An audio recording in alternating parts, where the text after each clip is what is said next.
Hello and welcome to Live and Unscripted. I'm Susan Smith and you are in my studio, Stitched by Susan. Today's project is a fairly typical Live and Unscripted episode whereby I am loading, right from loading the backing, the batting, the top, all the way through the free motion quilting of one single project. This is in real time, so if you're new to these Live and Unscripted shows, I think they're unique as far as I know on YouTube in that we do not edit out the needle breaks or the thread changes or things like that. The whole thing is aired to you in real time so that you get a sense of how long things take and just of how things actually go in my studio. It's not a lesson particularly. I usually chat while I'm doing it about the decisions that I'm making and why I'm doing things, so much can be learned, but don't come necessarily expecting a lesson. And I'm generally, and I am today, working on a client quilt. And so it's not chosen with the fabric in mind, right? So that I can teach you the quilting. I'm just showing you my actual process of working on a client quilt. So that's what the shows are all about. We try to air these twice a month, and I try to pick quilts that have interesting features or challenges so that there is something a little different each time. Mr. Producer's looking at me with a question in his eyes. Usually you do that after Will. He's just looking at me because I'm as always, losing my train of thought over what I'm doing first. I was supposed to do a couple of credits early on, so I'll do them now. First one is, oh, sorry, Dave. You're supposed to do the video, the Will video. It is me. It's all me. It's all me, you guys. Okay, let's take a half a sec and play our intro with our son, Will, who introduces the Live and Unscripted show as well.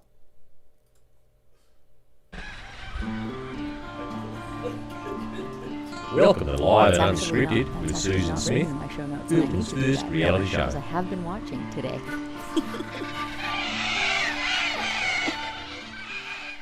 Oh my goodness. And you're live-ish. And we're back again live. Anyway, creds to our son Will for his little Aussie voice there and the welcome. Like I said, I do think that Live and Unscripted is a unique feature on YouTube. I've not seen anyone else doing these type of real-time shows. So if you're interested in seeing the nitty-gritty, this is the place for you. It is interactive. You can ask questions if you're here live, and I'll answer them while I'm working. If you ask questions after the fact, you know, in the first day or two, I do try and come back and answer them, but it's a bit more catchy. So come live when you can. And on that note, if you subscribe to the channel and click the notification bell, YouTube will let you know when I'm live. And also, if you sign up for my newsletter, and Mr. Producer will put a link in the comments, you can receive advance notification of when it will be exactly, which Friday, and also what the project is and what some of the topics are that I'll be talking about or featuring that week. So sign up for my newsletter if you want to know about that. And my newsletters too are full of quilting tips. I just can't stop talking about quilting. So that's how that looks. So a couple more credits too before we go on. Mr. Producer, which is my husband Dave, behind the scenes. This is definitely not a one-woman show. There you get to see all the mess in the quilting room too, because it is a reality show, right? Mr. Producer mans all the cameras and cables and all the things behind the scenes, so I hugely appreciate that.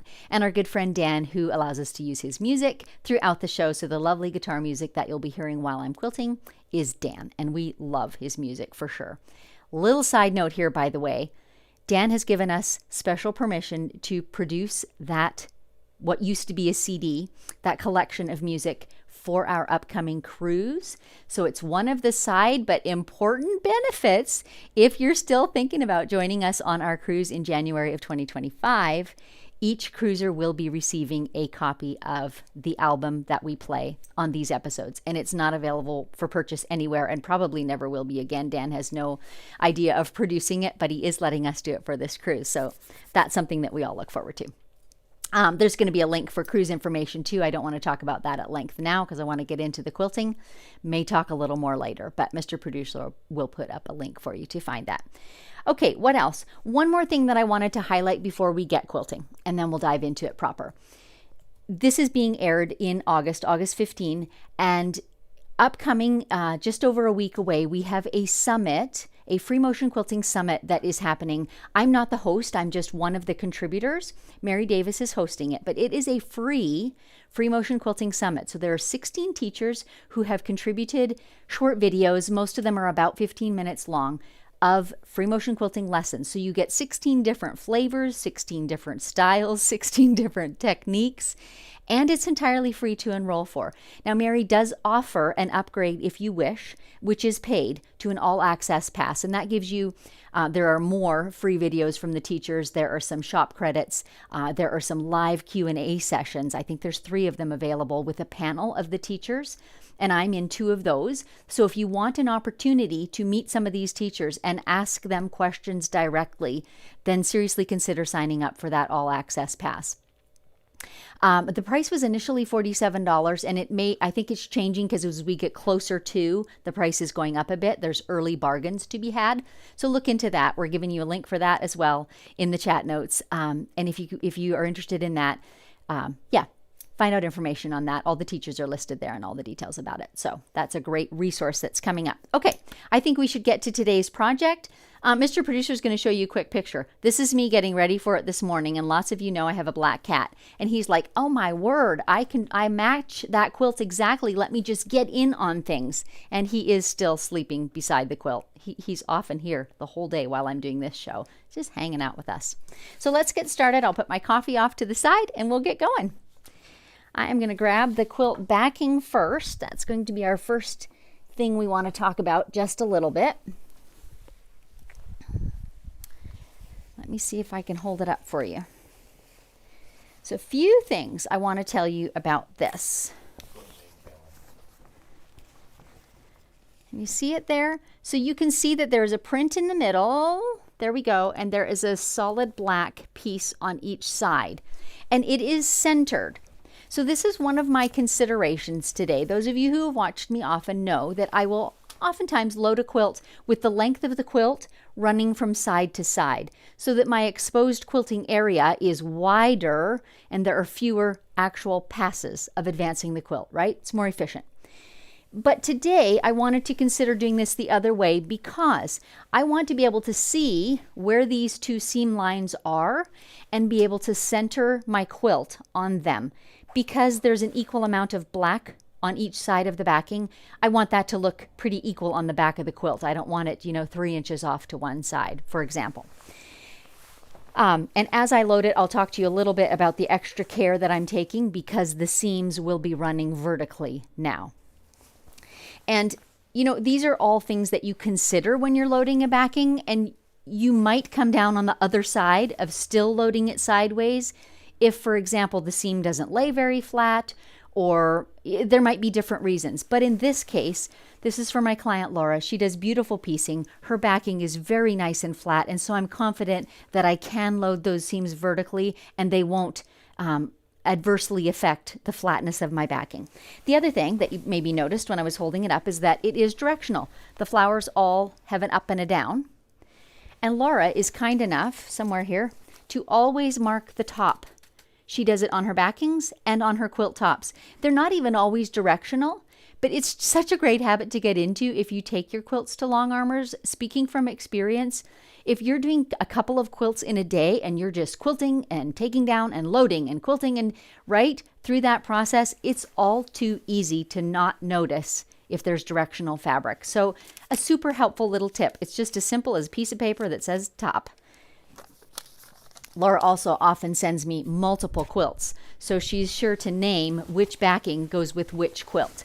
And she's got them folded together and everything when she sends them to me, but that little note is just extra insurance, and I really appreciate it. So on to loading. My usual method is I have a nice straight edge facing me at the front of the quilt here. And that's all I need for loading it. I do not center my quilt backs on my long arm machine. I just start wherever it's convenient for me. In today's case, wherever it's convenient for the camera angle. And I use my red snappers to load them. There's a little red rod that is going through my leader hem. And then this snapper that I've got in my hand just pinches onto it. Because I'm not working with a selvage edge, I have a cut edge here, I'm being very careful to keep it smooth. I neither want to stretch it nor ease it in. And that really comes with experience working with fabric. but you can always look at it after you've got it attached, and you know, if it's pulling or has any wrinkles, you can always readjust if you need to.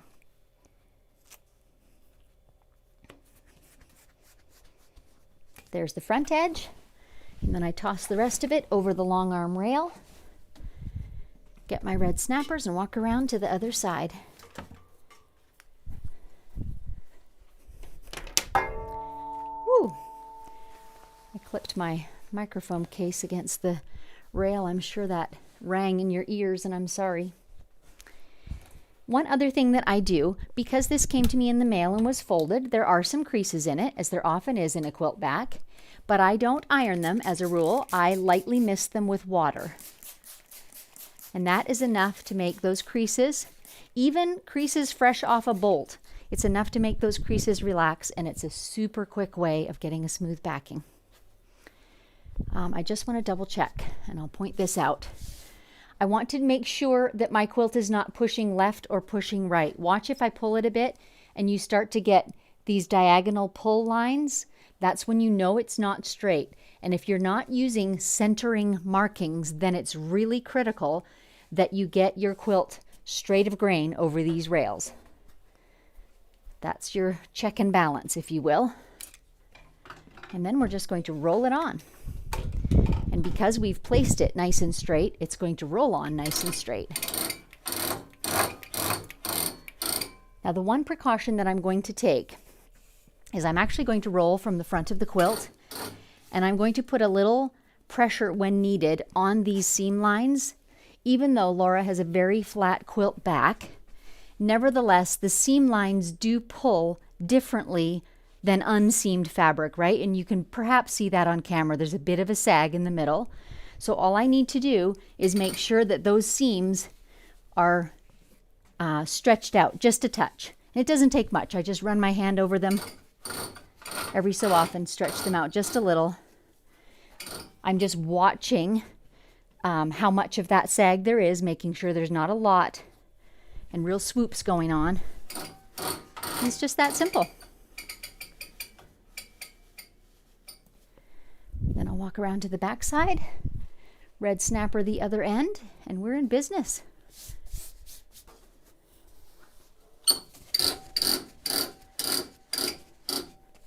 Again, I'm just tugging on those seams a little bit. This too comes with experience. I've handled so many quilts. I've kind of got a feel for that, but you can always double check it by after you've got your backing on. If it's not looking flat between the rails, you might have to readjust. And that's quite doable. Especially with the red snappers, it's relatively easy to pop them off, shift it a little bit, pop them back on. And then one other check and balance.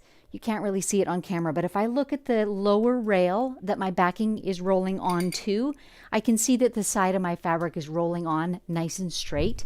That's just another indicator to me that my quilt is rolled on straight and square.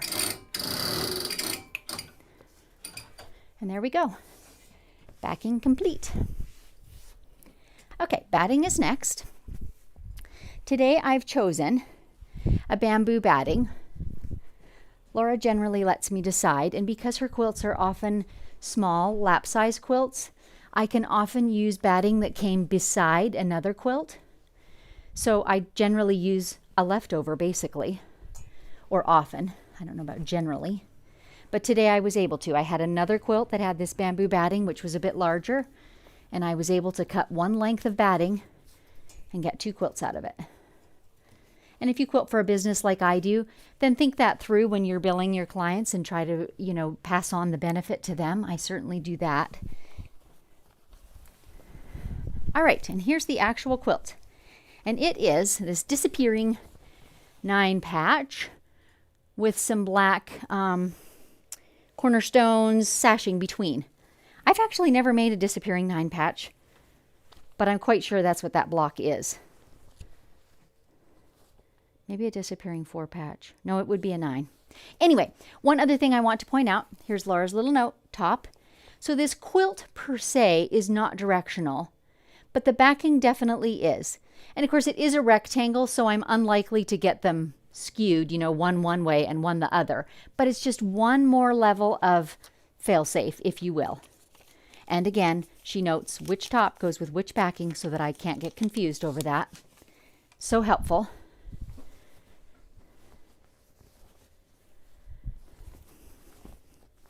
So again, I did not center my backing. I don't center my quilt top, other than for today's purposes, I want to be centering between those seams. So what I'm actually going to do, get where you can see me. You can't really see it on camera. Maybe put the side angle on, Dave. I'm pulling my whole apparatus down, batting and all, so that I can see those seam lines, so that I can center the quilt. And I'm just using the seam lines that are in the quilt top to visually center it. I did not precisely mark the middle of the quilt or the backing, but there happens to be a seam line in my patchwork that matches it. So I've just got that placed on those black seams. And I'll just check for that every time I advance the quilt. I'll check that this seam line right here, it's by that patch, it's in each block once, that it lines up with the seam of the backing that's underneath. Okay, we're ready for basting. Let's talk for a sec about thread. Maybe I'll run and grab some, because it's always fun to have an object lesson, isn't it? Bear with me while I'm out of camera for half a second. So the obvious colors in this quilt are red, white, and black. And then the question is, well, what thread do you use? And honestly, red or white or black would work. Black to me is my least favorite because it is so very stark on the white. White, the same is true. It's very stark on the black, but there is smaller areas of black for the most part. So I did consider the white. Certainly that would have been a fine option. But I'm looking at this quilt. It's a little bit playful. I know that it's going to be a compassion gift. Cheer is something that we want to be passing on. So I thought, why not go with the red thread? So that is what I chose. I'm actually going to do red. And the backing is, as you can see, fairly predominantly black. But I did not love the thought of black thread on the front. I just didn't. So I chose red. That's not necessarily the only choice. It's just the choice I made for this quilt. So red it is. And I'm using Isacord 40 weight poly, and my color number is 1902. In case anybody wants that. I have got a top stitching needle on my machine, and I could even tell you the size, perhaps. Yeah, perhaps not. It's not handy. Oh, it's a 9014. There we go. Which is a very universal size. And now we're just going to baste the edge of this quilt. And you may notice, you can see it in certain places, especially on the black here, that Laura has done a stay stitching. And she typically does this on all of her quilts, and I so appreciate this too. And so if you're, again, quilting and sending off to a long armor, take note. This we often call the victory lap, we quilters. And it just means doing a line of stitching about 1/8 of an inch away from the edge all the way around the perimeter of the quilt. And it keeps these seams from ever pulling open. So if you've got a quilt that's got a number of seams along the edge, it can be super, super helpful just to keep things stabilized. And it's really helpful for us long armors because it keeps it nice and flat.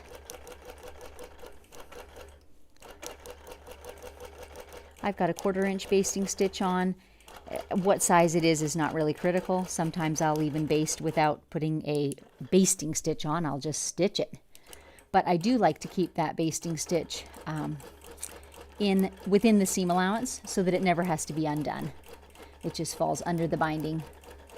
And so that's why it doesn't really matter vastly what it looks like, what your stitch length is. No one's ever going to see it.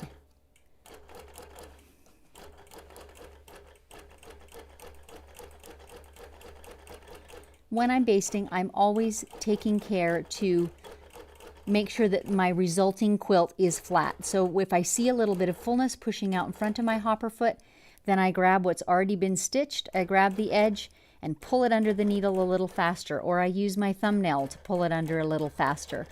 I'm just always assessing as I'm basting. This is one really big contributor to whether or not your resulting quilt is flat and square, and whether or not you end up with wrinkles and pleats.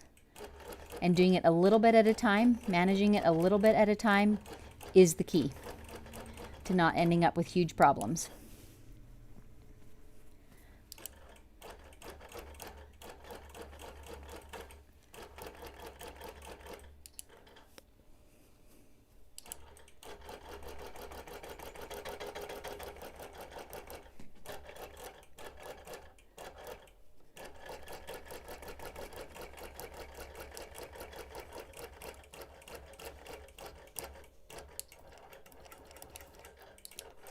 So I've basted up the left side, across the top, down the right side. That's 3 sides.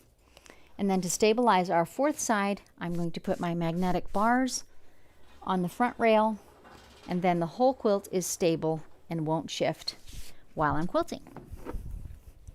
This is what enables me to not roll the quilt top onto a roller. It is literally floating, we quilters call it. So it's hanging down in front of me, just like the batting. However, it's not, it can't move, it can't shift, and that's because I've stabilized this 4th side. And then lastly, I want to put clamps on each side with a little bit of tension to hold things flat and smooth. Make sure nothing can stretch out of shape. Very light tension on those, just enough to keep it smooth.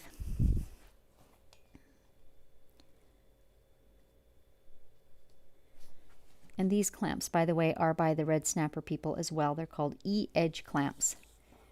And if you are interested in them, there is a link in the show description to the Red Snapper folks. I like them because they have the long depth, and so they pull evenly on my whole quilting surface, and also they have a very slim profile. Okay, I'm just going to make sure I can quilt right to the edge without bumping them. Good on both sides. All right, let's take a few questions, and then we're going to launch right into the quilting after that.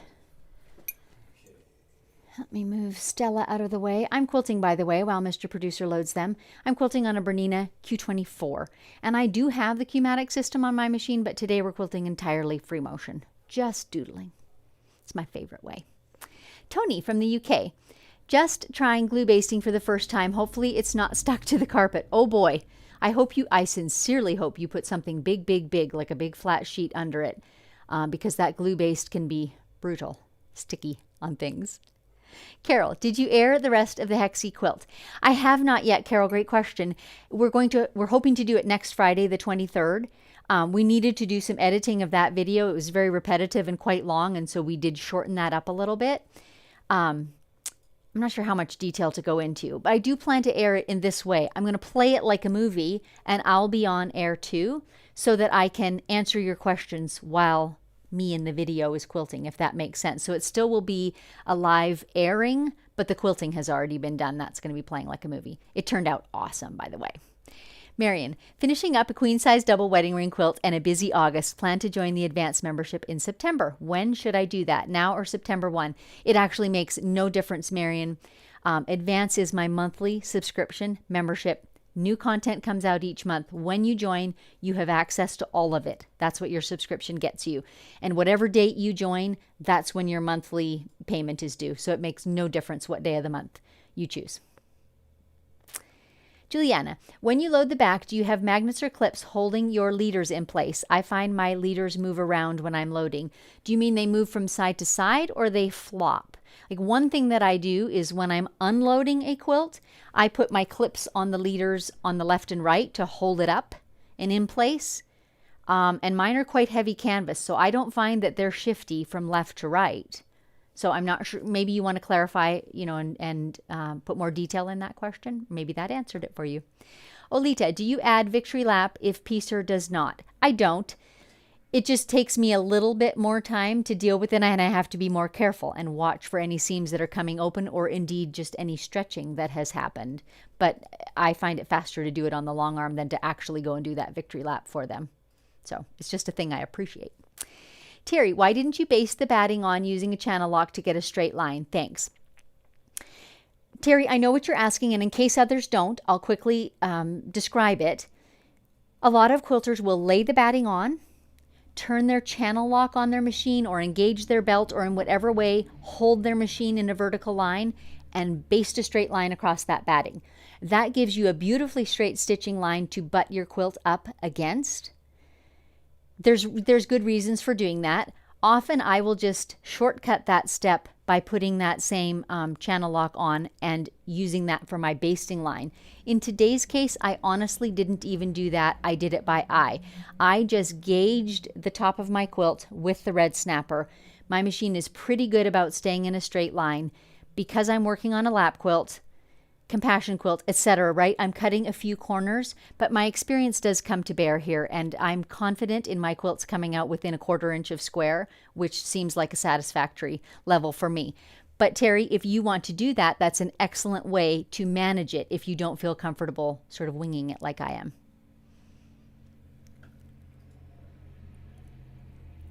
Susie, how do you handle a very full border on a quilt? I have one on my long arm now, and its borders are so wavy I can't get it close to being square. Susie, I'm going to recommend you look for some other episodes. I've done one at least called Taming a Wavy Border.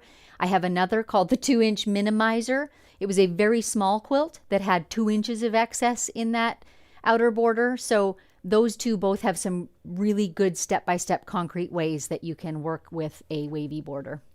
What are those names again? And I'll put them up in the comments. Oh, Mr. Producer is going to put them in the comments.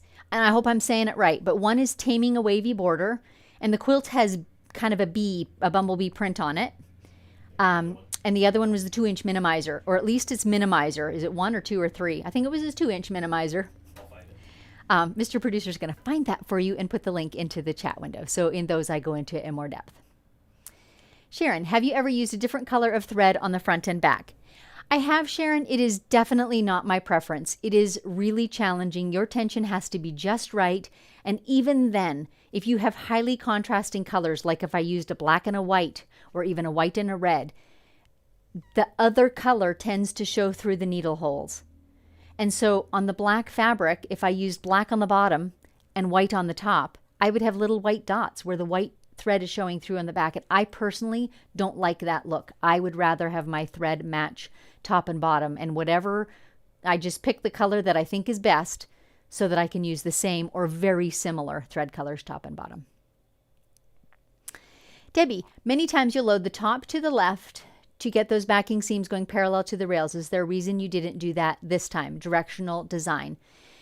Chiefly, Debbie, I did it because I want to be able to center my quilt within those seams, right? So that black extension that's added onto the edge of the backing, I want it to be centered on either side of the print that's in the middle. And this way I can see it with every advance. I can see those seams.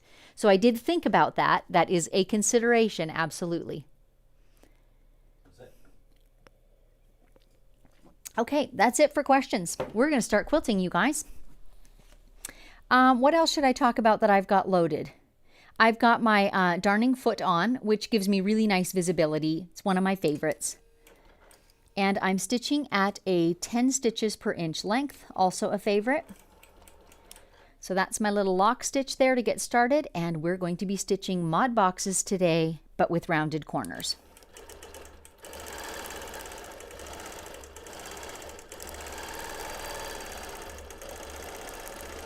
This design, if you've never done it before, is so good for practicing your straight line quilting skills. You can make the boxes as large or as small as you want to, so if you're not comfortable doing long lines, do shorter ones.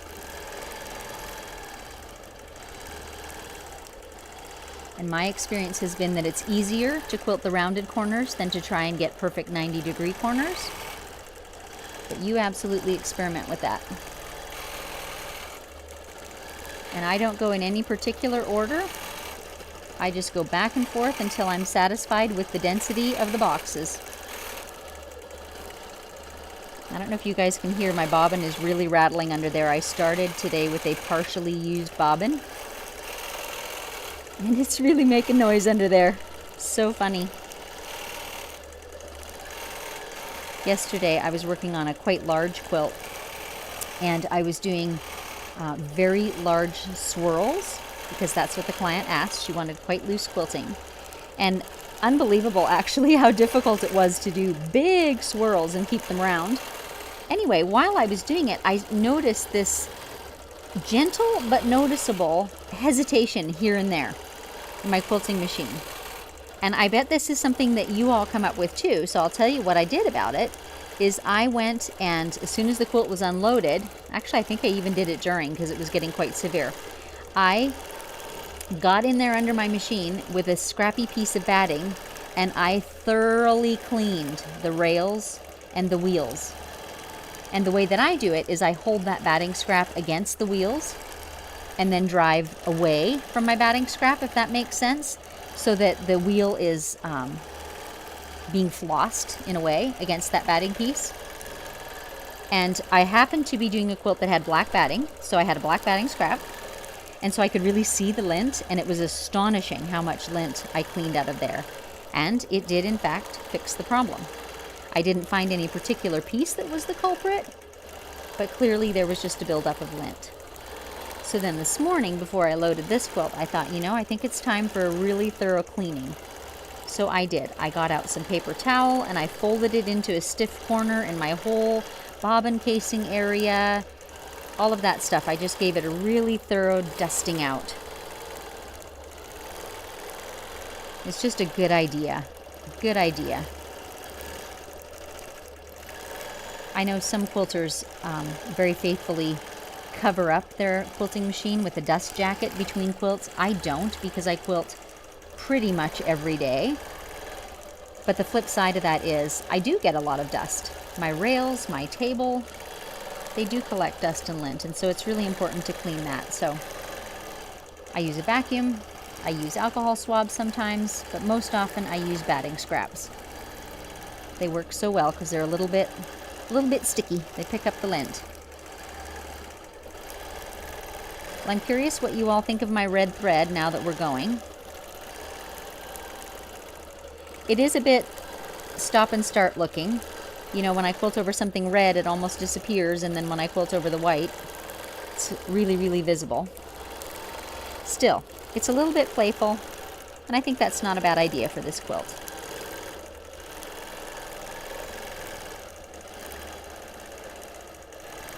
And like I said, it's entirely up to you, the quilter, how large you make these boxes and how closely you space things. I have used this as a tiny fill before and done little tiny boxes and quilting that's a ½ an inch apart. But today I'm going a little more generously. It doesn't need to be that tight.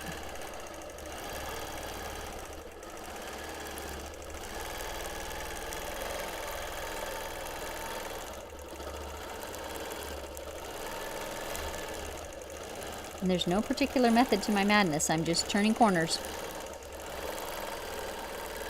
and making interlocking straight shapes until I'm satisfied with how much quilting there is in a given area.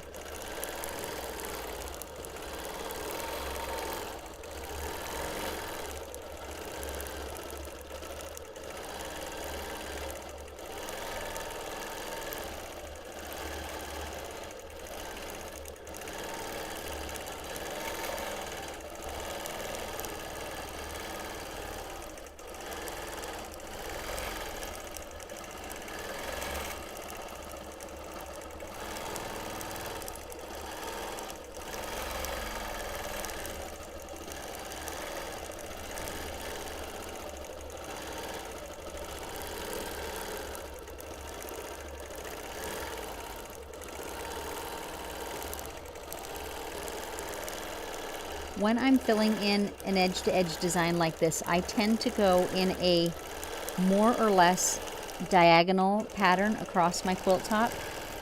So in other words, the areas that are farther away from me, like where I am now at the top end of the quilt, I'm going to fill in more quilting up here before I fill in the areas closer to me. Now with this particular design, it's pretty easy to move around the quilt top.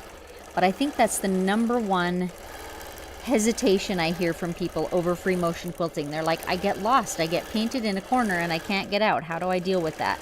Well, this is one of the ways that I deal, is I keep what's furthest away from me the fullest, so that I never have an awkward corner way up there that got missed and that I can't get back into. And then it's very easy with this design to just stair step your way to wherever you want to be next.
As you can see, it's fairly quick work too. We're just about done the first pass already.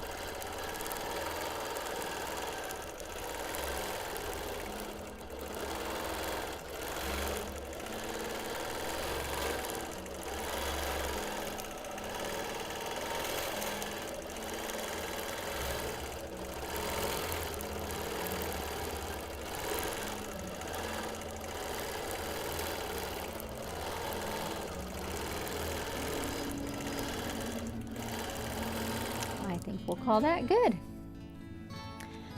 So I'm going to stop with my needle down. I'm going to take all my securing apparatus off.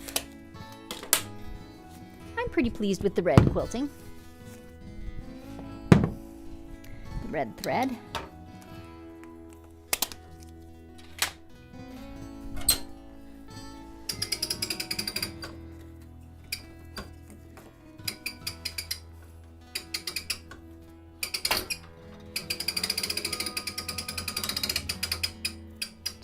I have room to reach back and overlap those boxes, because I do need to overlap what I quilted before.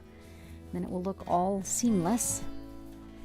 No one will be able to see my rows. So as always when I advance, I like to pinch at the front of my machine. Let me just move Stella so you guys can see. Hang on a second. We'll just go ahead and pull the needle out.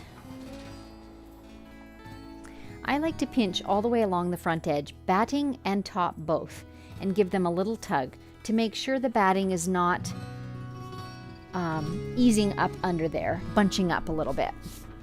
Then too, I always look along this front rail. This has lots of straight lines, so it's very easy to do, but just to judge, is my quilt progressing straight? This would be your first clue if your edges are stretched a little bit, if the seams are bowing a little at the side, or indeed pulling up a little at the side. If you make those adjustments with each pass, it's far, far easier to manage than getting an ugly surprise when you get to the bottom of the quilt. So just use the seam lines to judge that. Funny, I thought I cut my thread at the other side, but I didn't actually get the bobbin thread and cut it. So a big long tail. We'll just take that off.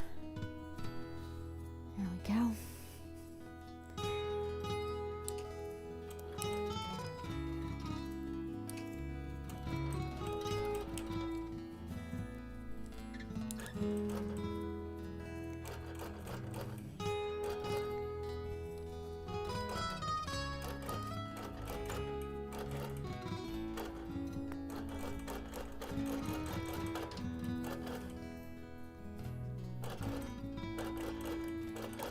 You can see perhaps that I'm pulling with my thumbnail a little bit. That edge is wanting to push out in front of my hopper foot, and I don't want to let it do that, so I'm just encouraging it under the needle.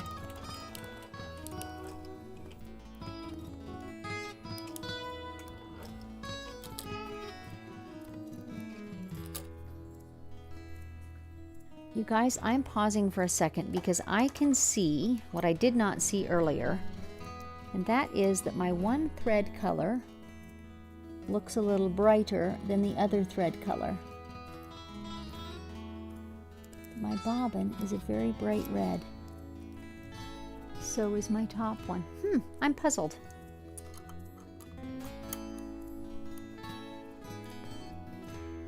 Yeah, my top is one shade darker. So, all I want to do is, I've already got a bobbin loading. You can see me snipping it off here. I'm going to load another bobbin and check that I've got the same continuing bobbin thread.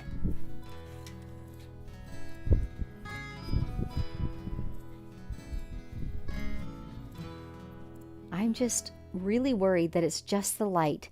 So bear with me for a second. It's so close. I'm actually going to walk over to the window and double check my spool and my bobbin. My spools that are on the machine for bobbin and needle are the same. I'm just going to walk over to the window to the daylight to make sure that I've got the right bobbin in there. I do. I actually do. Okay, phew. I can breathe again. I just did not want to risk having half the quilt done in one bobbin color and half the quilt in another. Wouldn't that be terrible, even if it's only a shade? Do not want to do that. So we'll tuck this bobbin that I wound back on the machine so I know where it is. And that's why I have 2 cones on my machine, by the way. I do have an onboard bobbin winder, and it's convenient to have 2 cones. Not necessary, but absolutely convenient to have 2 cones and be able to just have a bobbin winding while I sew. And ready for me. So I'm putting my snappers back on the sides of the quilt. I do like to baste before I do that, so that that gentle tension that I'm putting on the sides then is on all the layers. If you put it on the backing first before you've basted, then you've got more tension on the backing than you do on the front. In all that bobbin discussion, I realized I hadn't basted the right-hand side yet, so we'll quickly do that.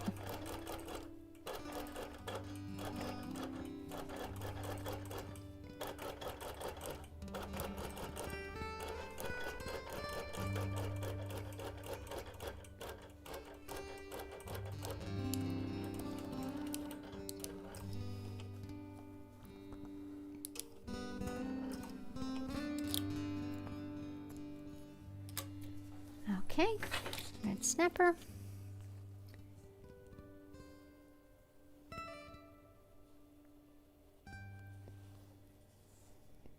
I think I briefly mentioned my batting. Let me mention it a little more now. I'm using 100% bamboo, and it is by Winline is the brand.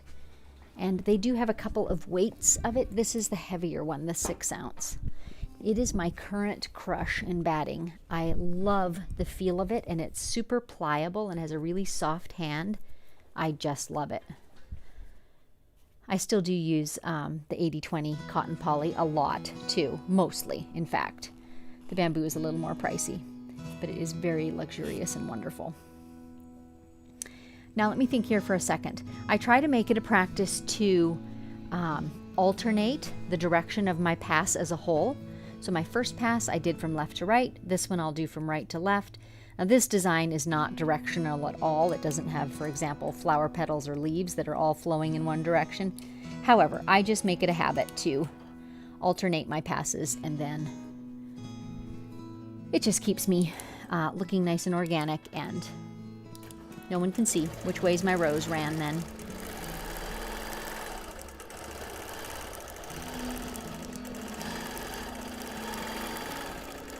As you can see, I'm just overlapping my boxes from the earlier pass.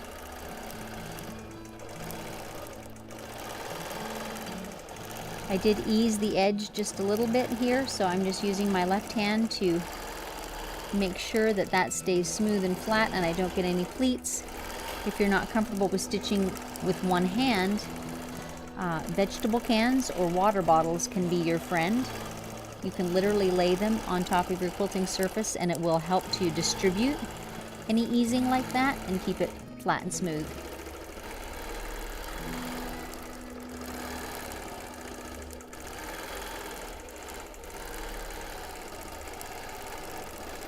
But I'm just using my left hand to slightly stretch or extend the fabric over the nose of my long arm underneath, and that just keeps it from pleating and just helps that little tiny bit of fullness to ease in.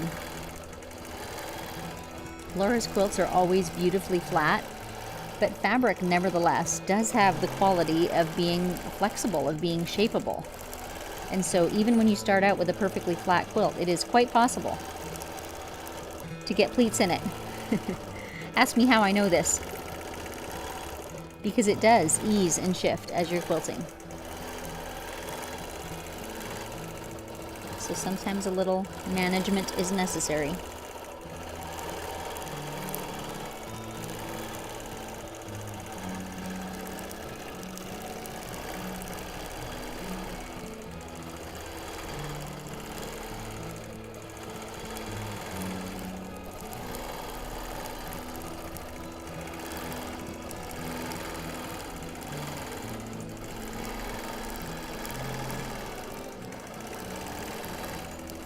After this pass, I'll stop again for some questions, and again, I'd love to hear your thoughts about the choice of red thread, maybe even the choice of quilting design. But I will say Laura chose this design, so it was not an option. She loves the boxes. I do too. They're super fun to quilt, actually.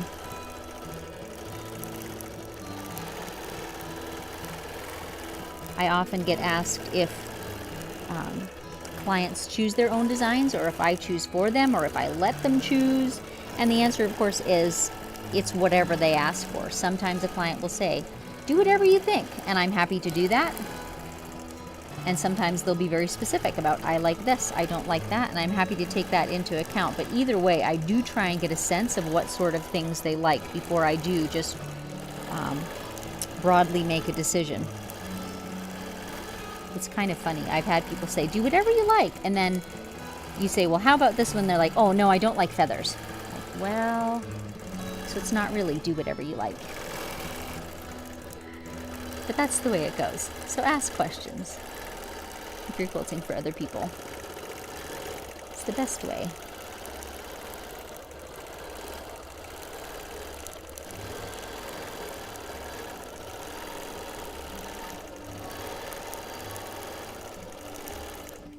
This, honestly, is a fabulous design for practicing control of your machine.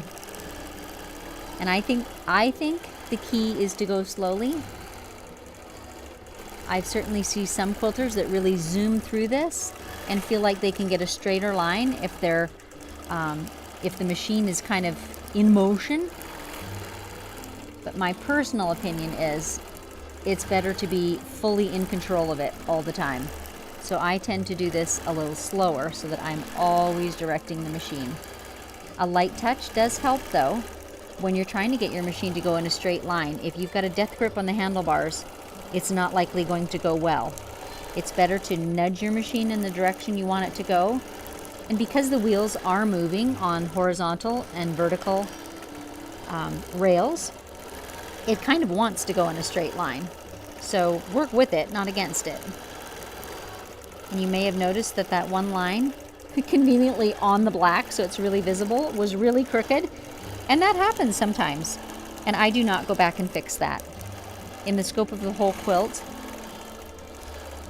no one is going to notice that. It's just going to look hand quilted, which indeed it is, or maybe not hand quilted, but hand guided. That's the word I want. And I'm okay with that. You notice again, I'm quilting the areas that are furthest away from me on the quilt, much further to my left than the areas that are close to me, using that diagonal process again, so that I never get painted into a corner way up there at the top of the quilt that I can't seem to get to.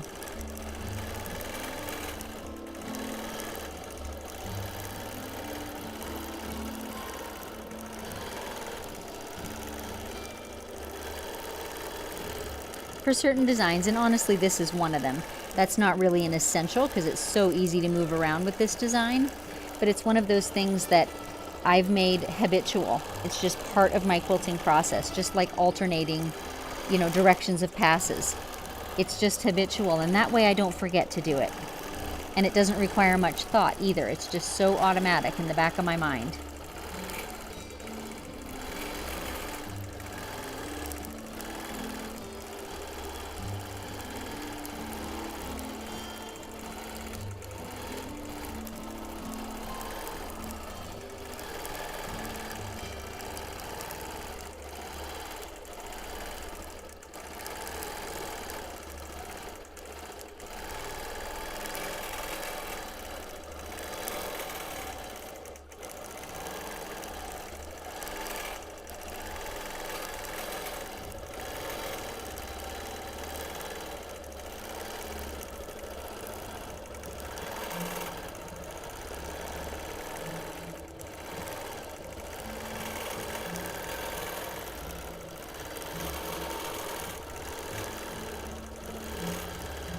If you have any questions or thoughts, now's a great time to put them in. It's very helpful to Mr. Producer if you put 2 Q's in front of your questions, then he can search for them. I know that many of you are loyal watchers because a bunch of you are doing that already, even though I didn't say it.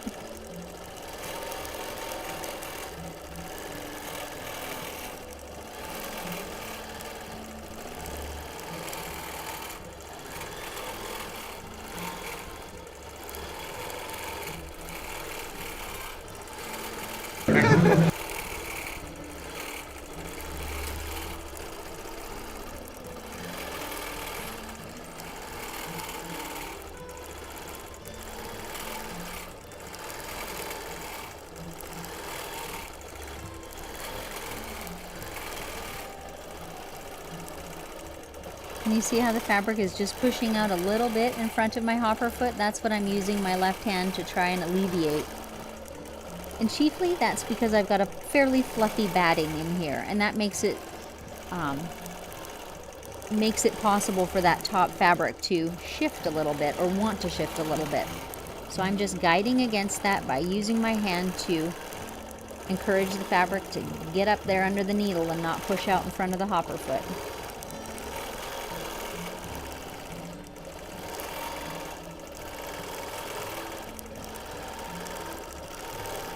If you are trying to master the comfortability with quilting one-handed too, one thing that I find really helps is to get my hand that's guiding the machine in really close to the machine head. I'm not sure what camera view you're looking at, but I'm holding on to that handlebar quite low down, and my handlebars are adjustable and I've got it set quite low. And all of that helps when my handle is in quite close to the quilting. Some machines will have other options, like maybe a micro handle or something that is in way closer. That might be something you consider too, but I find for me it works okay to just get my hand in there as close as I can on the handlebars. And that just helps with the one-handed guiding.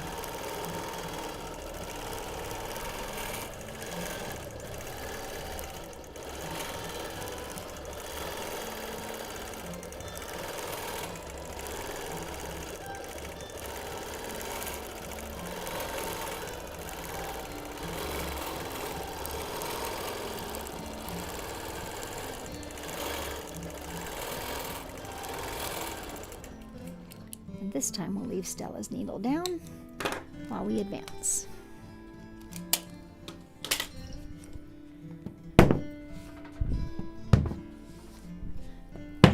Most of the tools that I'm using, I think I mentioned earlier, the red snappers for sure, but the magnetic clamps, these sorts of things are all in the description below this episode. There are links to them on Amazon if you wish to purchase some of them.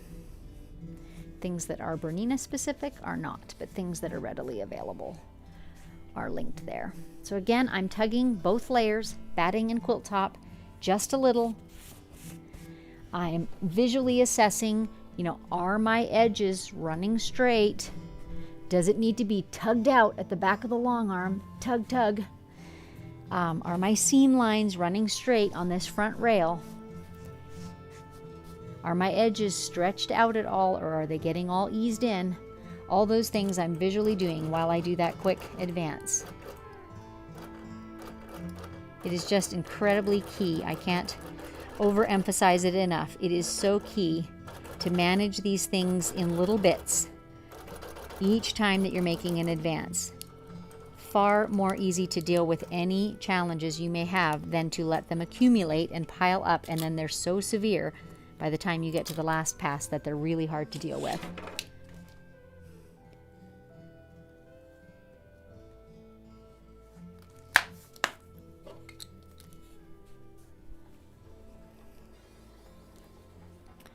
This pass, I don't think we'll quite get it in one more, so we're just about halfway already.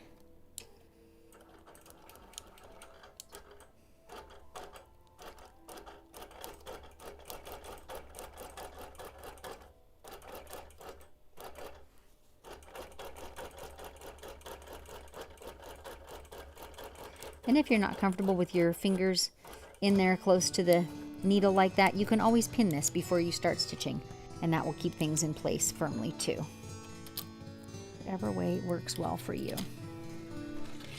It's just key that it does stay in place. Do you know what? I have not specifically picked up the quilt top and looked at those seam lines. As a whole, my quilt has stayed centered on the backing, but let me just have a quick peek underneath to make sure that the edge of it, that seam that I chose earlier, is still lined up. Oh yes, perfectly. Beautiful. Beautiful. I want to be confident, remember, that my pieced backing, which has a floral bit in the center and a solid black bit on each side, I want to make sure that floral bit is centered in the middle of the quilt. Okay, have we got any questions? I am going to grab my coffee, my magic elixir, stand well back from the quilt. So I have a Okay, apparently there are a few on the batting. We're going to do those first. Here they come. Got a big old view of the red Solo cup. Sherry, can you talk about the different feel of bamboo batting? I've never used it. Thanks. Sure. Are there more questions that relate? I think so, yes. Is the bamboo batting loftier than 80/20? Okay, we'll get to that one too. And more? Oh, it's the same one. Sure. It is a little bit loftier, Debbie, partly because I have the 6 ounce, the heftier one. There is also a 4 ounce weight, which is a little bit thinner. The feel of it, Sherry, is, if you've ever felt silk batting, I find it similar to that. It's just got more, the way that like a rayon fabric is more flowy than a cotton fabric, it's more flowy than a cotton poly batting. So softer in that way. In terms of thickness, it's pretty similar to an 80/20, honestly. And it washes super well. I buy it directly from Winline, the company, and I was talking to Luann, the owner, at a quilt show, and she had a quilt there as an example that she had quilted with it and then washed over and over and over and over and over again to try and see how much wear that batting would take. And her cotton fabric was literally wearing away at the seams, was literally thin and sheer, and in some cases holes wearing away to nothing, and the batting still held. So that was encouraging for me to know that it's going to really, because I want an all-purpose batting that really stands up to family use, to couch quilts, to comfort quilts in this case, and the bamboo will do that. Okay. So also on this one, whether you feel this one, but the one Laura is active in the chats. So just ask Laura and she'll answer some of the questions about the pattern. Okay. Mr. Producer is saying, Laura, whose quilt it is in the chat window. So if you have some questions about that, Laura, feel free to answer them. Feel free to answer people if you've got any about this particular quilt. As in, what is the name of that pattern? I think it's a disappearing 9 patch with sashing, the black sashing between it, but Laura will confirm that, I bet. Lolita, how much quilting is necessary? I like softer quilts, not real stiff. This is a question quilters have all the time. In terms of how much quilting is necessary, batting manufacturers will tell you that, but quite a few of them will say something like, quilt every 8 inches or so. I don't like the look of that because those layers will really pull apart. That might be all that's necessary, but does it look good? That's a question for me. I personally like quilting to be quite a bit closer. I like 1 inch or less. Here's my thinking on that though, for those of you who love soft quilts still. Other things play into that soft quilt feel than just the closeness of the quilting. Because that's kind of been a thing quilters have said for a long time. Close quilting makes a stiff quilt. Looser quilting makes a softer quilt. Well, true, but there are other factors. And one of the big factors actually is thread.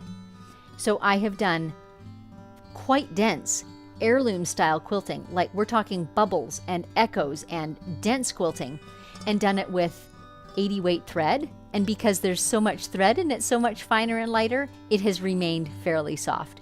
So just remember that there are other factors in there too. Even the feel of your fabric.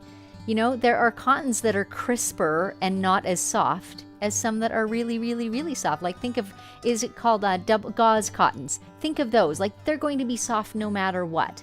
So just remember that there are other factors than just the closeness of the quilting that create a soft quilt. Sharon, I have a hard time keeping from getting stuck in corners. Any suggestions on that? I end up cutting the thread and move to a different area.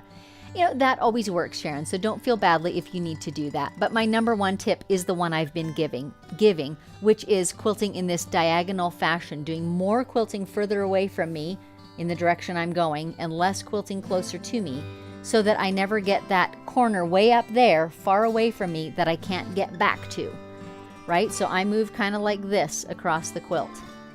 And then when I'm going this way, I move kind of in this direction, this way. So hopefully that helps. That's my number one tip for not getting painted in a corner, is move diagonally. Keep that farthest area most quilted. You can see it the best then too, when it's being done. Nita, isn't it interesting how the choice of thread color changes the look or mood of the quilt? Absolutely, Nita. It is super interesting. And the tricky bit about it is, you often can't tell what that feel will be until you lay down some quilting. I talk often about using audition boards, and they're great for like determining the scale or the thread path or whatever, but you really don't know what it's going to look like till you lay it on the quilt. And it is fascinating how it can change the feel of a quilt. So I hope I was successful with the red. None of you have really commented on that yet. I'm loving it. So Sherry, what do you have your small scissors in? They're just in a clip. I don't think it'll show up on any close-ups, will it, Dave? My handles are adjustable on my machine, and they have a clip that holds them in place. And that clip has a little hole in it, and it's a perfect fit for my scissors. So that just happens to work on my machine. On other machines, Sherry, in case you don't have something like that, I've actually attached a teeny tiny, like a little bar magnet somewhere on my machine, affixed it permanently, and I just clapped my scissors against that. And I love to have them the same way always so I can grab them quickly. So that worked for me too. So you might consider that. There's a few on the batting still. A few more on the batting. Does the bamboo breathe, or is it warmer than 80-20? I don't know if I really know the answer to that. I would go to the manufacturer and read about it. So Winline, W-I-N-L-I-N-E. I bet they'll have thoughts about that. It's not, I mean, it is a natural fiber, so it might be closer to wool in that sense than, say, you know, a cotton poly blend that's got a certain amount of that polyester in it. Anyway, I would read up on it on their website. I don't have a real strong answer on that one. I live in a cool-ish climate, and so I find it very comfortable. There's more coming. Mr. Producer's searching. He's sifting through the comments. Darlene, another batting question. How does the bamboo compare to wool in feel and in loft? It is not as lofty as wool. I still love wool, like if I'm doing a double bat, particularly, and I want my quilting to really pop on a show quilt, for example. I do still love that fluffiness of wool. In terms of lightness, it is similar. And Winline, as a brand, does not produce wool because they feel that this heavy weight of bamboo can take the place of most of the applications where you would use wool. So it's a thought. Very much personal preference. It is. Carla, love when you have a successful quilting experience with every quilt, and not to jinx this. I question how to do squares in a diagonal fashion. My brain would start diving to diamonds. So what I mean by doing the square diagonally, though, is because I'm turning 90-degree corners all the time. So instead of doing a row like this, I'm literally filling in my straight lines. I'm still doing vertical, horizontal, but I'm kind of moving them diagonally. And it's, think like stair steps, right? So that's the difference. I don't think there's any risk you'll start doing diamonds. You're still doing vertical and horizontal lines. Julie, is there a link on your website for your scissors? There's not. I guess I don't think so. Maybe check. Anyway, they're by Kai, K-A-I. I can't remember if I put a link in for the scissors. If not, I'll look. Anyway, they are the 4-inch snips, and in particular, I like the ones that have a curved tip and a blunt tip. So there's all different 4-inch snips, right? So watch for both those things. The curve, you know, because it's so easy to clip close to the fabric then without risking the point cutting, and the blunt tip for the same reason. You don't want to risk cutting your quilt top. Okay, any more? Okay, Mr. Producer is saying there's a link on the website for my Kai shears, my bigger ones, but that should take you to the Kai website. So that would be an easy way to get there. And just look for the 4-inch snips. Blunt tip, curved tip. That's my tip. Okay, any more questions? It's been a good day. Things are going smoothly, which is always lovely. Liz, does the bamboo batting shrink much? I had an unpleasant shrinkage surprise with bamboo yarn once. In my experience, no. It does say on the little information sheet that comes on my rolls, it says up to 3%, which is the same as a Hobbs 80-20. But it's not very noticeable. You do get, it's hard to know how much is batting shrinking when you wash and dry a quilt, and how much is just the fabric, right? You do get that quilty look, for sure, but it's not massive shrinkage, no. Any more? That's it? That's it. Let's get quilting, you guys. Okay, once again, I'm quilting on my Bernina Q24. I'm using Isocord 100% poly thread in a 40 weight and a bright red color. And I have my stitch regulator on, and I'm using a stitch length of 10 per inch. And I'm quilting mod boxes, which I hesitate to call my own design because clearly I didn't invent them, but I did invent the name for them. And my favorite method to do them is with these rounded corners. Years ago when I first started quilting the boxes, I did all, perfectly square 90-degree corners, but actually that's quite difficult to do. The round ones are much more forgiving.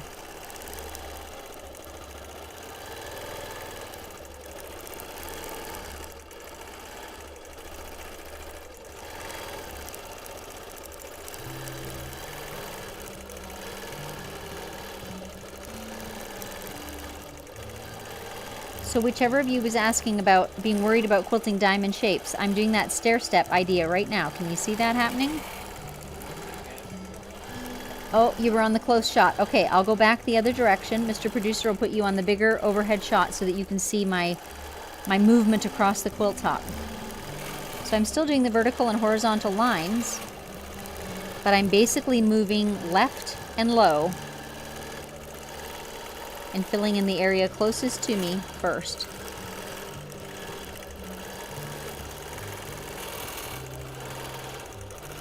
And now I'll fill in up at that top edge. I'll angle my way all the way back up there. I meant to check my bobbin. I'm almost positive it's going to run out before I'm done this pass, but you know what? I'll do what I always do. Deal with it when it happens. That too actually is a question a lot of quilters ask. Like, is it okay to have a thread break in the middle of doing edge-to-edge quilting? And in my opinion, yes it is. And when it happens, I will show you my best tips for making it unobtrusive and also for making it secure. It keeps rattling, so I know it's going to run out soon. The Bernina bobbins have that quirk on all their machines of rattling when they get close to being empty. It's like a little early alert.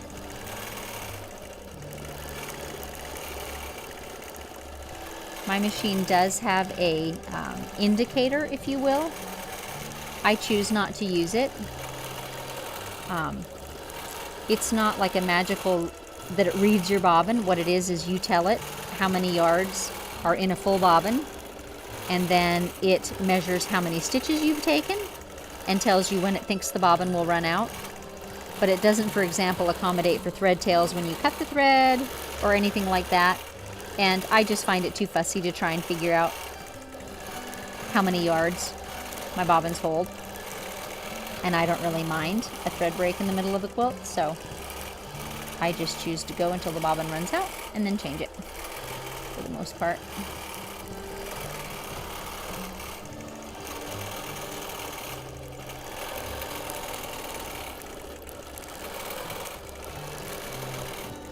And again, I'm moving diagonally closer to me and to my left.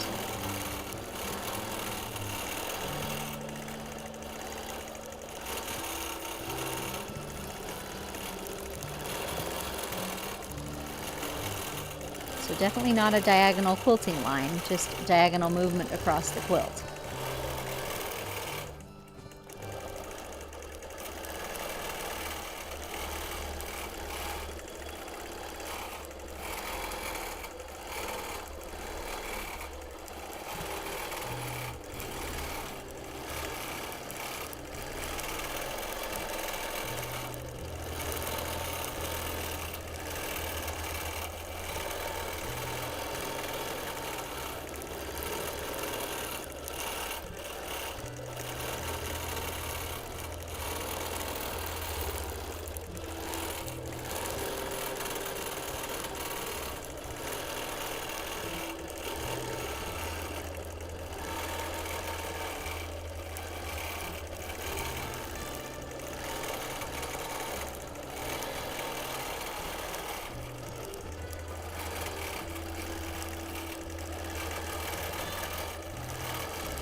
Even after all the quilts I've quilted, which is a lot over the years, I do still find that after I quilt for a half an hour or so, maybe even only 15 minutes, I warm up.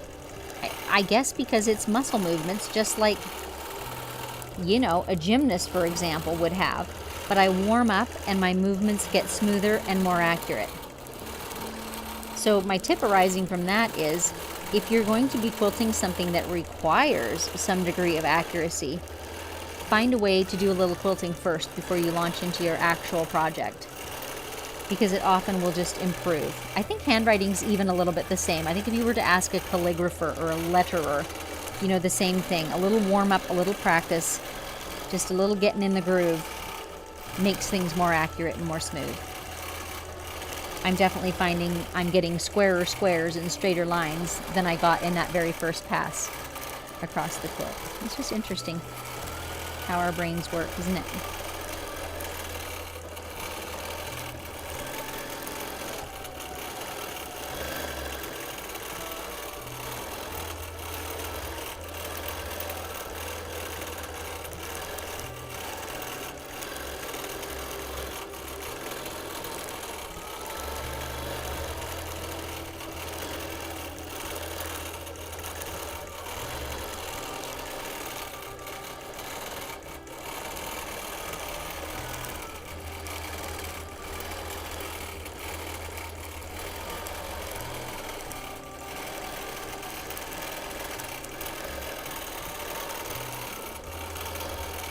I'll take a moment to mention here too, I do have an online course, and it's a big one, called the Freehand Quilting Masterclass. This is one of the designs that's taught in it. And in that masterclass, I show, you know, in depth. I do use highly contrasting fabrics and threads in order to walk you through in depth these various quilting designs. So some of you whose names are here I recognize from that class. And this is your opportunity to see what in the class I teach, you know, on a small scale and close up, if you will. Now you get to see it laid out on a big quilt. And this can be really helpful because it is quite a different thing to quilt something on a little fat quarter size sample or to quilt it on an entire quilt top. That is a different thing, and moving around a quilt top is a huge consideration, a huge skill in the free motion quilting world. It can mean the difference between success and not in the look of a finished quilt. Okay, funny story. I put my clamp on the side, but I didn't put my grabber on it. Silly me. I think on such a small quilt, we're not going to have any issues, but that's what comes of talking too much, isn't it? Anyway, back to the free motion quilting class for just a moment. It is one that I have typically offered twice a year, and it's going to be coming up again in late September. So if you're interested in that, it is in depth, and I teach about 30 different designs in it and offer lots and lots of quilting tips throughout. If you're interested in that, you can hop on that wait list at any time. Easiest way is just to head to my website and go to the Learning tab, and Mr. Producer's putting a link in the comments as well, but if you're watching this later, just go to my website on the Learning tab, and if you go to the masterclass, that's what'll open up is the wait list. There's always a bonus for people that are on that wait list and choose to join too, so it's a little bit of incentive there. Okay, bobbin thread just ran out, so all I did was clip the top thread. You're seeing this on the close-up camera, and today you can really see it because it's red thread on white and black. What happens is when I just run out my bobbin in that way, there's no proper tension on the bobbin thread the last few inches. So I always rewind. That's one of the downsides of just letting your bobbin run out. So it might not be for you. It is for me though. In other words, it might not be the answer for you. So I always have to undo a couple of inches. So since I'm doing that, I then do it judiciously and decide where I want my join to be. Let me make sure this is showing in the camera. Down here in this red area, for one thing, red thread, red fabric, it's going to show much less there because I am going to do a few lock stitches. Also, there's a seam allowance right here, and it's pressed toward the red. So right in this area, we've got 3 layers of fabric in our quilt, which is going to help to secure stitches. So that's the 2 things I look for my join. Unobtrusive, like matching thread, and secure in a seam allowance is always preferable. And I guess there would be another thing too, which would be a point, but I don't have any in this design, so we're going to do it on a straight area. In some designs, I will look for a point to put it at. So again, I'm just undoing this little bit that had poor bobbin tension.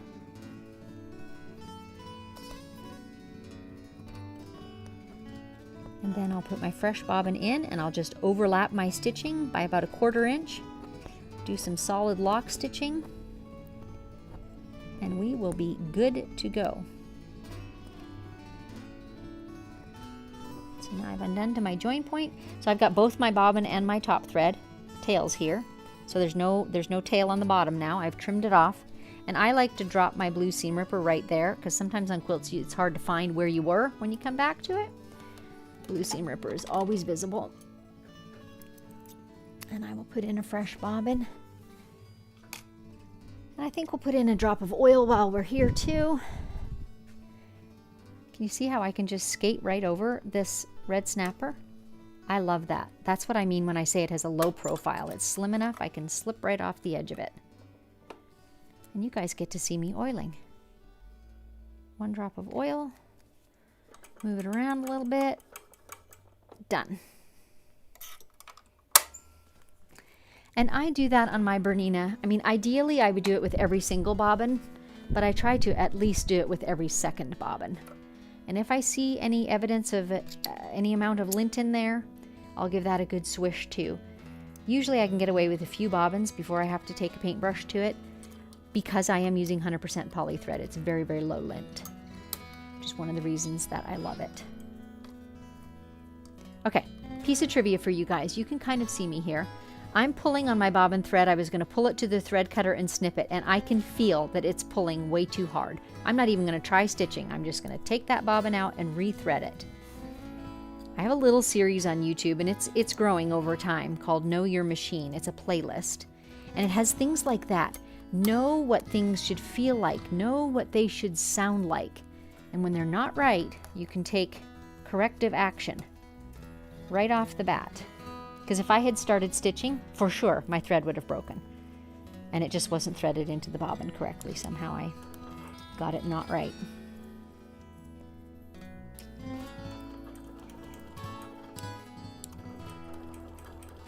I'm taking a few lock stitches there, and the reason I did it a second time was because the first time it kind of held still and they all stitched in the same place. And I like to actually, I'll do it one more time, actually move my machine so that those 4 stitches are spread over about a 1/16 or an 1/8 of an inch. If you just go up and down in the same hole, all you're creating is a twist of thread. You actually need to move across a little bit of fabric for it to be creating tiny locking stitches. Here we go. Lecture over.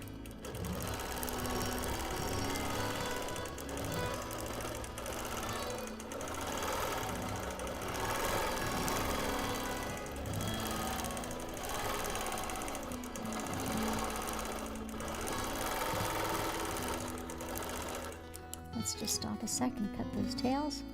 But can you see that little join? It is hardly visible. I hid it in the red. It's really secure in that seam allowance.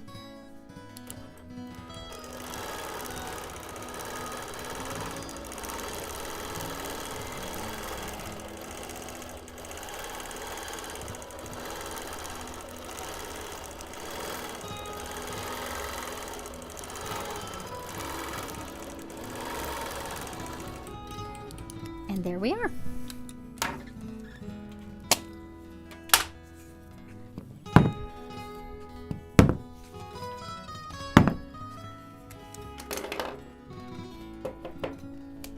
Do we need to take a break for questions, Mr. Producer, or keep on quilting? We just have a couple, so it's up to you. Apparently there are only 2 questions, so I'm going to keep quilting one more pass. And then we'll make sure and take a little time at the end. Again, I'm going to peek under and see that my chosen seam allowance is lining up with the backing seam. Beautiful. Beautiful.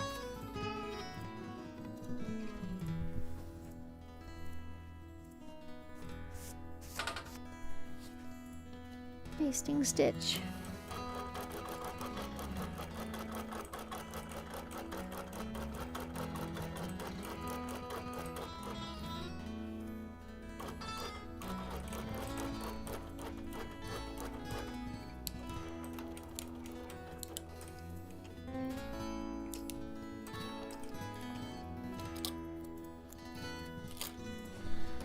This time I'll put my side clamp on and the clip.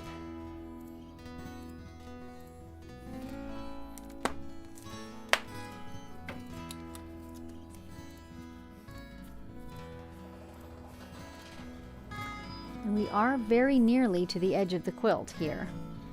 So this is when, I mean, it's always important, but it's really important on this last row to put these magnetic clamps on. What happens if you don't is there's not much weight holding this anymore. And if I get quilting in the middle here, inevitably the fabric is going to pull up a little bit and I'm going to get a frowny look on the bottom of my quilt. So it's really important that I have this bottom edge held in place.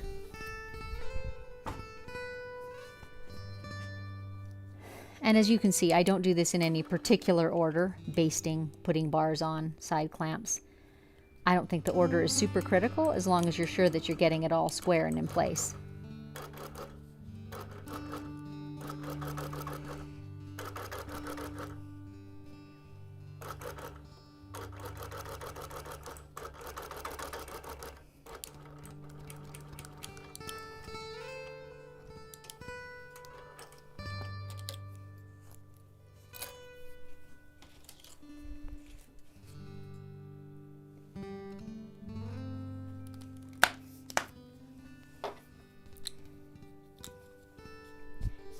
All right, last one we started on the left. I think we had to have because I ended on the right. So this time we will begin on the right.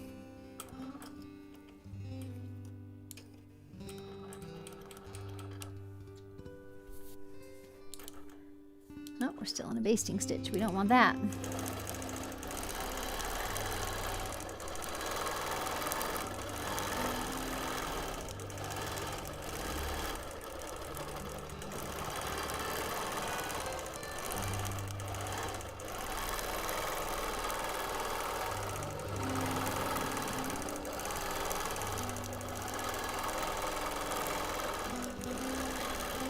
In case there are a few of you who are just tuning in, this is a live and unscripted episode whereby I am quilting a project, streaming it in real time.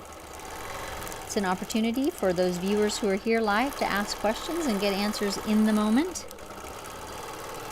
and an opportunity for you to just see what quilting a quilt, in this case a client quilt, looks like in my studio. It is not a lesson. So I do not necessarily teach the design in depth. I do not necessarily have fabric or thread that will easily show up the quilting. It just depends on the project that I'm working on. But it does give you an opportunity to see a design being applied to a whole quilt. An opportunity to see the advances, an opportunity to see the thread breaks and bobbin changes as we just did a few moments ago. And sometimes, although not today, knock on wood, an opportunity to see what I do when problems and challenges arise. We do not edit those out. They are indeed live and unscripted shows. We endeavor to air these twice a month, my husband, Mr. Producer, and I. They're always on Fridays, and they're always at 9 a.m. Pacific time. But it's not always the same Fridays because it is subject to his day job and my travel and some other things that come into play.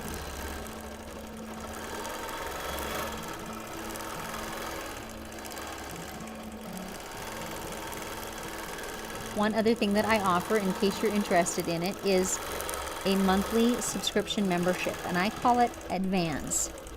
Not because it's necessarily all advanced quilting, but it's just kind of a play on advancing a quilt and on advancing your skills.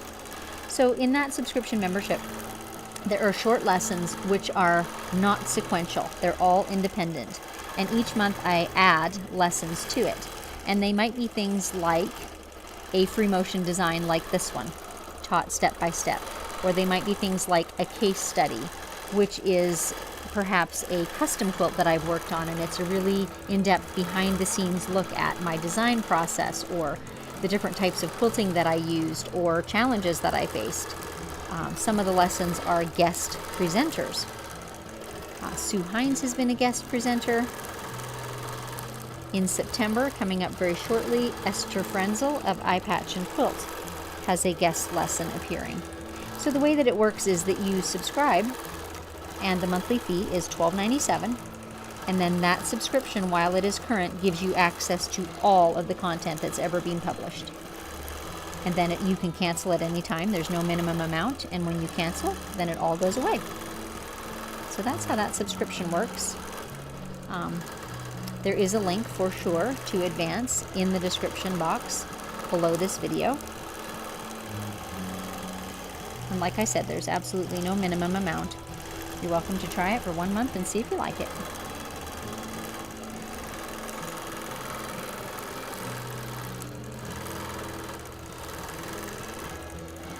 In this particular pass, I'm not making every effort to fill all the way to the front of my machine, because I know that I've only got a few inches left when I roll it next time, and I want to have a little bit of wiggle room.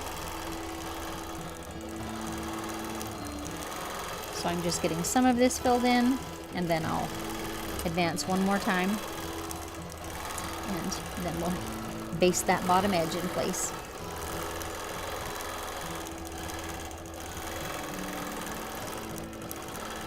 I want to mention again too the upcoming Free Motion Quilting Summit. Mary Davis of Merry Go Round Quilts is the organizer and host, and 16 teachers are involved, of which I am one, and each of us contributed a lesson. The summit itself is free, all those lessons, and they're released, a few of them a day, starting August 21st. But there is an additional optional upgrade to an all-access pass, which gives you an extended access to the recordings, gives you additional videos from the teachers, and a certain amount of like shop credits and coupons and things like that, as well as some live question and answer sessions with a panel of the teachers. So if you're interested in asking questions of any of those teachers, that is a super opportunity. I will be in the live Q&A sessions on the 21st and the 22nd of August.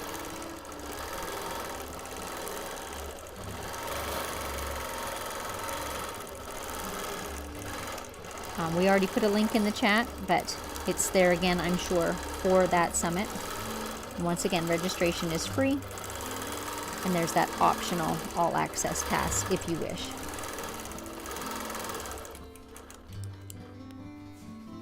And it is the Free Motion Quilting Summit, so all of the topics relate to free motion quilting, but there's quite a variety of teachers, so I think it's safe to say you'll get a broad spectrum of styles and tastes and techniques.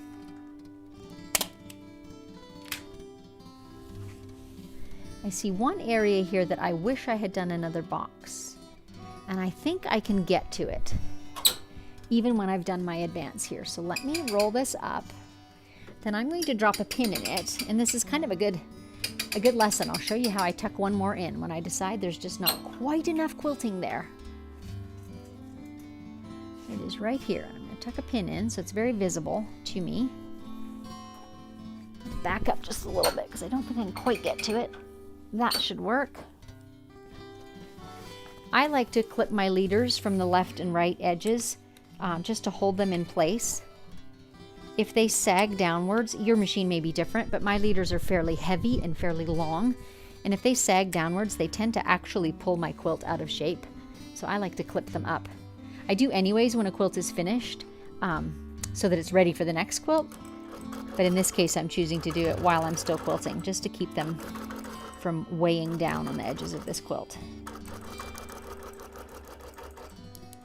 One final baste. Let's check that seam allowance line one more time. Yep, perfect. We're golden.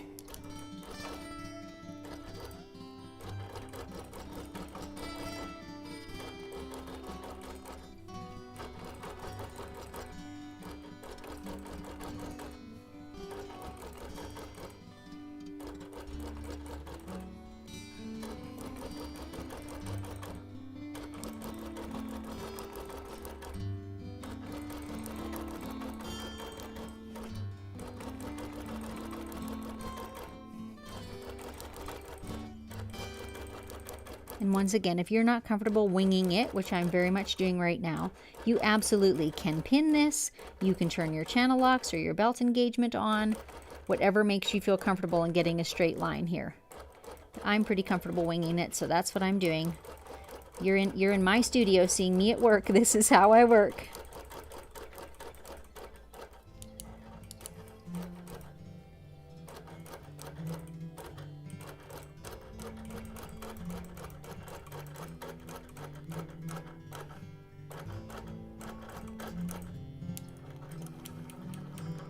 And I'll show you this a moment. Let me just get the thread clipped and I can move my camera a touch.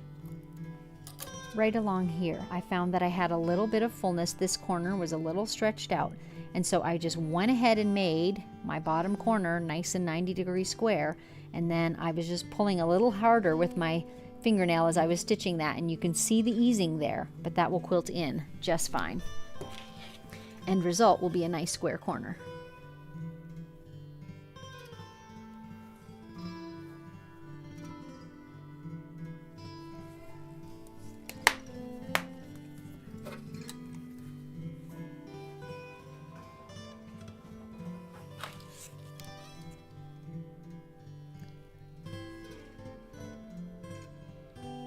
So last pass, last opportunity to get any of your questions or thoughts in. And I would be very happy to answer them.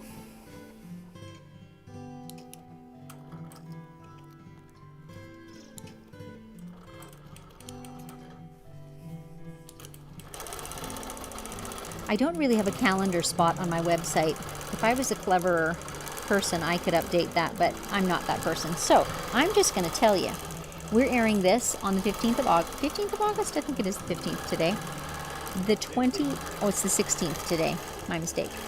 The 29th and 30th of August, I am going to be at Stitch House in Richardson, Texas, which is just outside of Dallas, doing a 2-day class and presentation. So if any of you are local to that area and are interested in coming, check out their website and there's sign-up information there. But it is chiefly going to be geared toward beginning free motion quilters.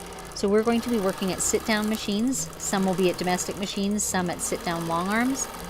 And we're working on a specific project, which is a table runner. It's like kind of like a cheater quilt. It's pre-printed. So we're going to do some actual free motion work. We're going to do some ruler work, but it's a real introduction to machine quilting. So if anybody happens to be watching this who is not already a quilter but wants to be a machine quilter, this is your opportunity. So we're going to go right from the basics, from setting up your machine and what tools you need and equipment you need, to free motion quilting some designs, like I said, some simple ruler quilting, and you'll go home with a project for your house. So that's at Stitch House in Richardson, Texas.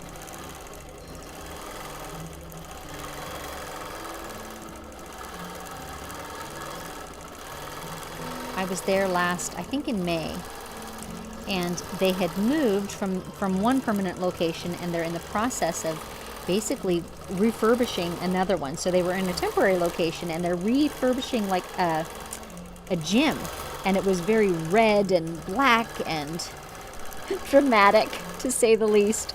So I'm so curious to see what it's all going to look like when I get there.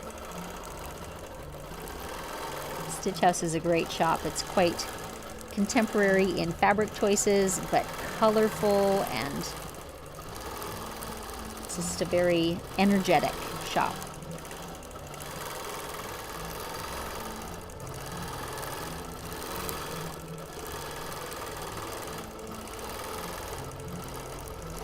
Okay, I've got to keep a weather eye out for my pin up there.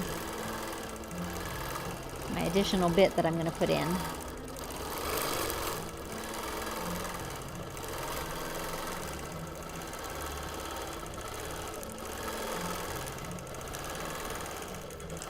Now's the moment. We're heading over there. So I'm literally just going to make my way through a couple of these boxes. Take the pin out. I won't put it in my mouth. I'll be a good girl. I really want to. And just get another line of stitching in there, breaking that large area up. And then I'm working my way out through the largest areas that I see. And just like that. I fixed a spot that I thought looked too big and puffy, didn't have enough quilting. Now it has a little more.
Okay, we're nearing the end, folks. Last chance for questions or comments.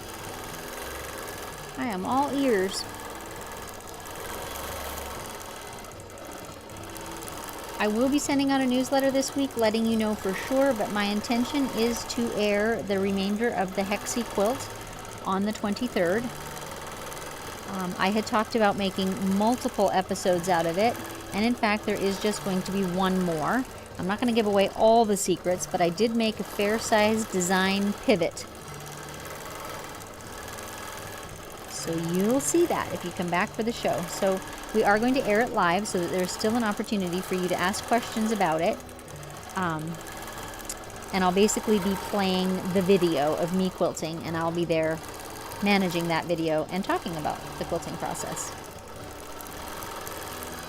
I will also release a whole lot of pictures of it. I've already taken them, but I don't want to give all the secrets away, so they're going to stay tucked away till next week. But it really turned out beautifully. I've got it bound already. It's 100% finished. And I am just thrilled with the result.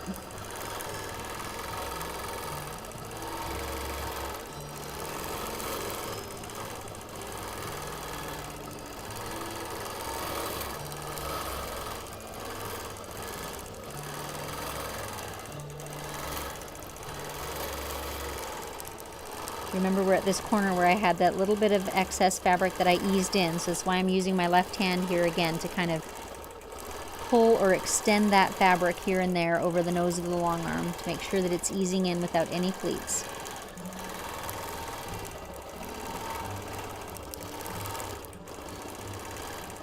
And we'll call it done right there.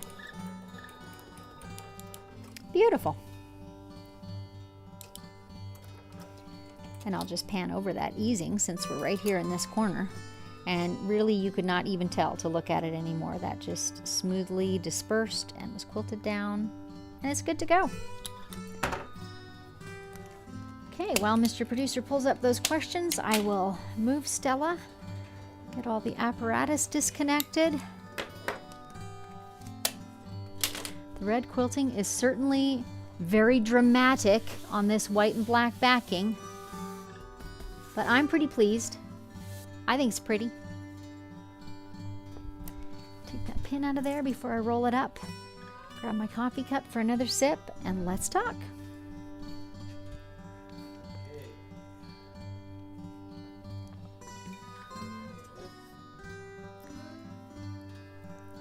Luda, what is the distance right now between lines and boxes? It's hard to justify or see on the video. Oh my goodness. I don't think I anywhere have a space that's bigger than 2 or 2.5 inches, if that helps. But some of them are quite small, like some of the little boxes that were formed as I overlap are 1/2 inch, or even narrower and longer, you know, 3/8 of an inch wide and 2 inches long, that sort of thing. Does that give you a ballpark? But that is so much a matter of personal preference. You just keep boxing until you're happy with the look of it. And the one that I went back and added one to, that was about a 3 or 3.5 inch space, right? And I just felt like that's a little too puffy, a little too much unquilted. Linda, for quilts that are obviously not flat, Would or have you ever considered charging more for the time you spend working in all the extra fabric? In general, I don't, Linda. For one thing, I've done so many of them, frankly, because all of that is so common that it's kind of par for the course, and I've gotten pretty quick at it. For another, I kind of take a different approach depending on the person very much. But if it's a quilter who's just getting started, just learning, then I might gently give some hints, how you can make it better. And sometimes they're very happy to receive that. Some of the quilts that I do that do have wavy borders or challenges, I seem to quilt for a lot of elderly ladies, and I feel like maybe it's just even failing eyesight that contributes. And so in that case, I don't ask them to make changes. That's not going to happen.